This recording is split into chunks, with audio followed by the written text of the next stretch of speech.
በደቡብ አትላንቲክ ውቅያኖስ ዳርቻ የምትገኘውና በነፋሻማ የአየር ጠባይ የምትታወቀው የፎክላንድ ደሴት አርጀንቲናውያን ማልቪናስ ብለው የሚጠሯት ዳግም የዓለም የፖለቲካ ትኩረት ሆናለች። ሮይተርስ ያወጣው ከአሜሪካ መከላከያ ሚኒስቴር አፈትልቆ የወጣ የውስጥ ኢሜል እንደሚያመለክተው የትራምፕ አስተዳደር ብሪታንያ ለደሴቶች የምታቀርበውን የሉዓላዊነት ጥያቄ አሜሪካ በዲፕሎማሲያዊ መንገድ የመደገፍ አቋሟን እንደገና ለመፈተሽ አቅዳለች። ይህ እርምጃ አሜሪካ በኢራን ላይ ለከፈተችው ጦርነት እንደ ብሪታንያ ያሉ የኔቶ አባል ሀገራት በቂ ድጋፍ አልሰጡም በሚል እንደ ግፊትና መደራደሪያ ካርታ ሊያገለግል የታሰበ መሆኑ ሁኔታውን እጅግ አሳሳቢና ድራማዊ ያደርገዋል። ይህ በእንዲህ እንዳለ የብሪታንያ ጠቅላይ ሚኒስትር ኬር ስታመር ቢሮ ለዚህ አሳሳቢ መረጃ ፈጣንና ጠንካራ ምላሽ ሰጥቷል። ዳውኒንግ ስትሪት ባወጣው መግለጫ ደሴቶቹ በብሪታንያ ቁጥጥር ስር የመቆየት ሉዓላዊ መብታቸው የማይደፈር መሆኑን ገልጿል። እንደ አውሮፓውያኑ የቀን አቆጣጠር በ2013 በተካሄደው ህዝበ ውሳኔ ከ90 በመቶ በላይ የሚሆነው የደሴቶቹ ነዋሪ ድምፅ የሰጠ ሲሆን ከሶስት መራጮች በስተቀር ሁሉም በሚባል ደረጃ በብሪታንያ ጥላ ስር ለመቆየት መወሰናቸውን ስታርመር አስታውሷል።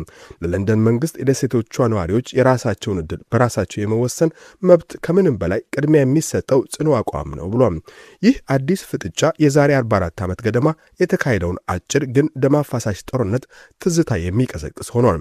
እንደ አውሮፓውያኑ የቀን አቆጣጠር በ1982 የአርጀንቲና ወታደራዊ መንግስት ደሴቶቹን በወረራ ለመያዝ ባደረገው ሙከራ በወቅቱ የብሪታንያ ጠቅላይ ሚኒስትር ማርጋሬት ታቸር የባህር ኃይል ዘመቻ በማወጅ ለ10 ሳምንታት የዘለቀ ጦርነት አድርገዋል።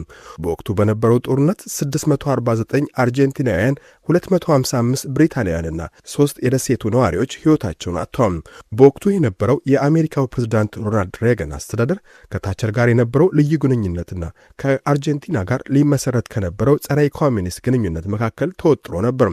አሜሪካ በይፋ ገለልተኛ ነኝ ብትልም በድብቅ ግን ለብሪታንያ የስለላና የሎጂስቲክ ድጋፍ በማድረግ ለለንደን ድል ወሳኝ ሚና ተጫውታለች። ዛሬ ግን ነገሮች ተቀይረዋል። ፕሬዝዳንት ትራምፕ የብሪታንያን የሉዓላዊነት ጥያቄ እንደ መደራደሪያ ለመጠቀም ማሰባቸው የቆየውን የአሜሪካ የውጭ ጉዳይ ፖሊሲ የሚቀይር አደገኛ አካሄድ ነው። ለዚህም ዋነኛው ምክንያት ትራምፕ የሚከተሉት አሜሪካ ትቅደም የሚለው የንግድ መሰል ዲፕሎማሲያቸው ነው። አጋሮቻቸው አሜሪካንን በመርዳት ፋንታ በነፃ የሚሳፈሩ ሆነው ከቀጠሉ ለዘመናት የቆዩ ዲፕሎማሲያዊ ድጋፎች ለመደራደሪያነት ይውላሉ።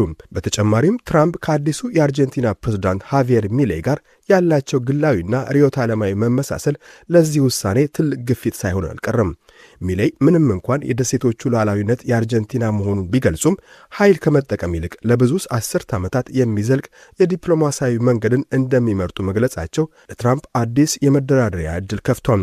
ይህ አሜሪካ እያጤነችው ያለችው የፖሊሲ ለውጥ ለብሪታንያ ትልቅ ምቾት የማይሰጥና በሁለቱ ሀገራት መካከል ያለውን ልዩ ግንኙነት የሚፈታተን ነው።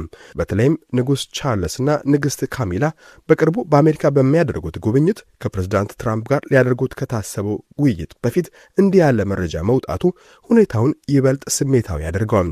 ምንም እንኳን ብሪታንያ ደሴቶቹን ለመከላከል ወታደራዊ ዝግጁነት ቢኖራትም የአሜሪካ ዲፕሎማሲያዊ ድጋፍ መሸርሸር ግን በዓለም አቀፍ መድረኮች እንደተባበሩት መንግስታት ያላትን ተሰሚነት ሊያዳክመው ይችላል። የ1982ቱ የፎክላንድ ጦርነት የ20ኛው ክፍለ ዘመን የፍላጎት ግጭት ነበር። የዛሬው ፍጥጫ ግን በ21ኛው ክፍለ ዘመን የዓለም አቀፍ የፖለቲካ ቁማር መደራደሪያ ካርታ ለመሆን መቃረቡን ያሳያል። ለ3000 የደሴቱ ነዋሪዎች ይህ ሁኔታ ሉዓላዊነታቸውን በታላላቅ ሀያላት መካከል ለሚደረግ የጥቅም ሽያጭ አሳልፎ የመስጠት ያህል ነው። ምንም እንኳን እስካሁን የሐሳብ በኢሜል ደረጃ ያለ ቢሆንም የለንደን መንግስት ግን አቋሙን በድጋሚ በከፍተኛ ድምፅ እንዲያስተጋባ አስገድዶታል። የደቡብ አትላንቲክ ውቅያኖስ ንፋስ አሁን ይበልጥ እየቀዘቀዘ መጥቷል። የዲፕሎማሲው አቅጣጫ ግን ወዴት እንደሚወስደን ገና የሚታይ ይሆናል።